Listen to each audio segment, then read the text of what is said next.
अस्सलाम वालेकुम नाज़रीन, मैं हूँ फातिमा मेहर। चलते हैं आज की अहम खबरों की तरफ।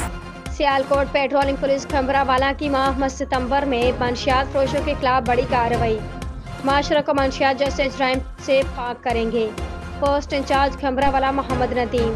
सियालकोट से हमारे ब्यूरो चीफ मिर्जा शाहिद बेग की रिपोर्ट के मुताबिक सियालकोट पेट्रोलिंग पुलिस खंबरावाला की माह सितंबर में मंशियात फरोशों के खिलाफ मुतहरिक regional incharge SP Farooq Ahmad Bhutta की सरबराही में SP नेमत कमाल की खसूसी हिदायत पर पेट्रोलिंग पुलिस खंबरावाला की टीम का मंशियात फरोशों के खिलाफ क्रैकडाउन जारी है।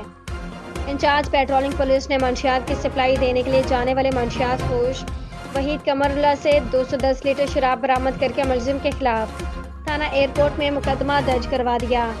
Regional officer SP Farooq Ahmad Bhutta और DSP नेमत कमाल ने पोस्ट इंचार्ज खंबरावाला मोहम्मद नदीम और उनकी टीम की कारकर्दगी को सराहते हुए शाबाश दी और कहा कि माशरा को मंशियात जैसे नासूर से पाक करना होगा।